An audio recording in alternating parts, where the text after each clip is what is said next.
How to set up a domain and hosting account for your new website. Now, for those of you out there who have never done this before, I'm going to give you a bit of a brief introduction because you may have some questions. For example, what exactly is a domain? A domain is the unique www name that you purchase online. For example, www.awesomeindustries.co.za, which is the domain that I'm actually going to be registering during this tutorial so you can see how it works. A domain gives you the web address plus access to the unique email accounts. For example, sales@awesomeindustries.co.za. If you've ever wondered how people get those unique email addresses, that's how. What is hosting?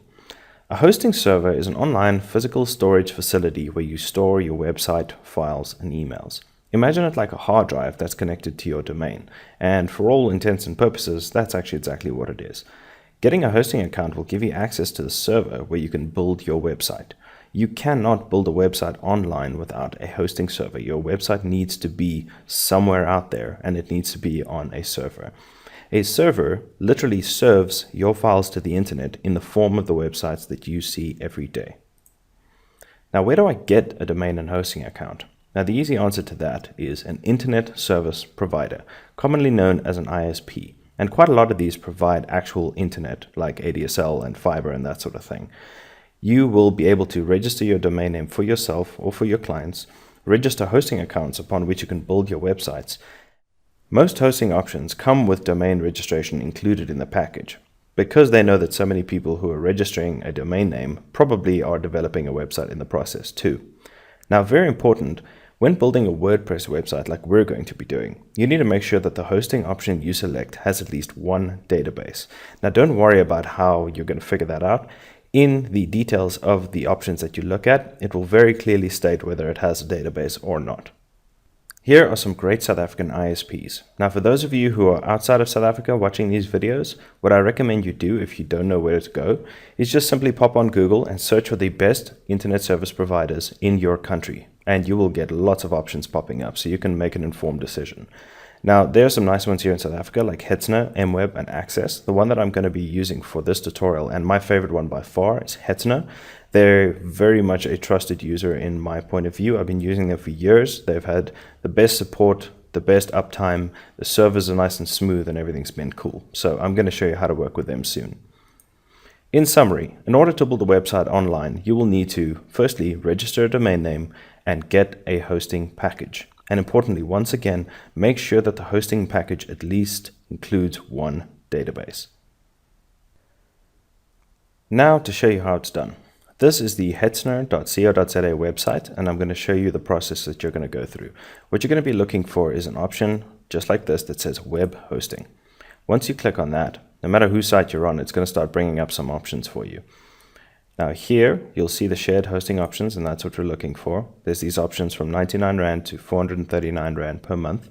All you need is the basic option. That is 99 Rand per month. You can see here, you get 5 gig storage space, 5 SSD databases, and there's the database that I was talking about. We need one of those for WordPress.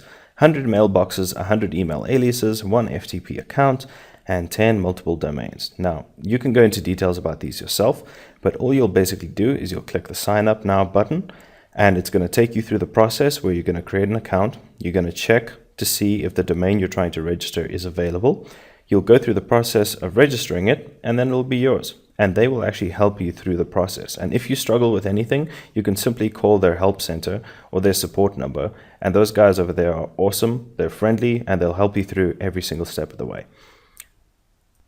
Now, to show you how I do this, I've already logged into Console H, which is their backend software. And I'm going to go through the process right now in front of you so you can see how I do it. Firstly, I'm going to click on this green button here that says New Order. As you can see, it's brought up a few options in front of me. I can just register a domain name if I want, but as you can see, that excludes web hosting, and we need web hosting. Web hosting is what I'm after, and if you click this down arrow here, it'll bring up some options. These are the packages we're just looking at, and all I need is the basic package over here. You can choose your hosting location. I'm okay with South Africa because I'm here. I'm going to click Next. Now, what I need to do is I need to register a new domain name because awesomeindustries.co.za is a brand new company, just for example's sake, and that's what I need to do. Now, what you can also do is transfer an existing domain name.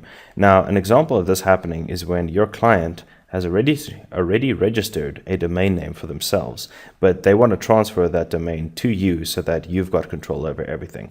It's generally better to keep all of your domains in one place if you can. If you can convince your clients to do it, rather go through the effort and do it, because then it's in your control and you can charge them for hosting as well. So I'm going to register a new domain name. So I'm going to click on this.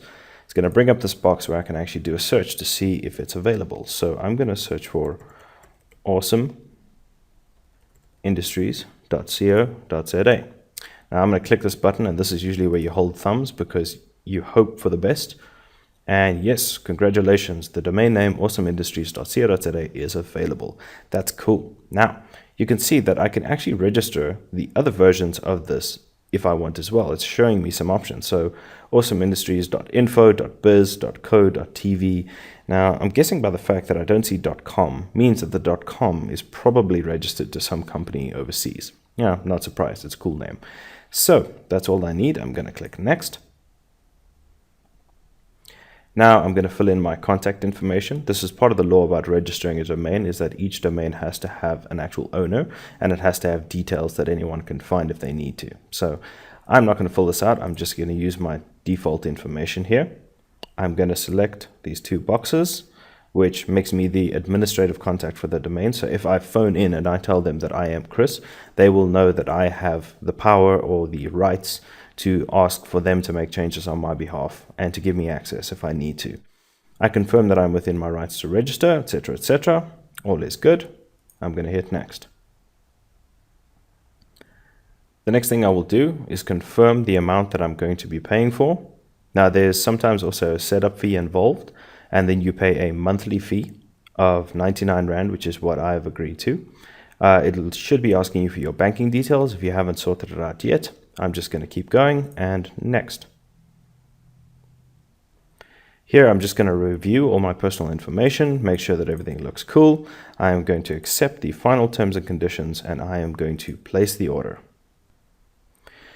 Great, so now I have registered my new website, or my new domain and my new hosting account, so that the very next thing I can do is I can start by installing WordPress, and I can actually get started with the building of my new website. Thank you for watching.